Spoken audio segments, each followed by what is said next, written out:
Hi everyone, this is Felisa here with Homebody, back with a quick spring DIY. So I purchased this bunny from Home Goods a few weeks ago. I'm not sure if I showed it to you in a haul, but it's either can be a candle holder or you can use it as a planter. I'm planning on using it as a planter, well I think. So what I want to do is glam it up a little bit. So I just want to add some bling wrap around the side. And so I have this bling wrap here. This bling wrap here actually came from Amazon, and it comes in a little package like this. I'll leave the link below. It's actually cake banding.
So yes, I'm going to go ahead and show you how I'm going to style my DIY. I think it came out cute.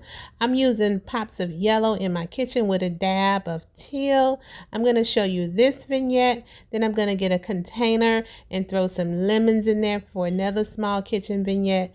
And then a couple of Victorian tea light holders that I'm going to be using in my kitchen as well. I hope you guys enjoyed this video, and I'll see you in the next one. Bye.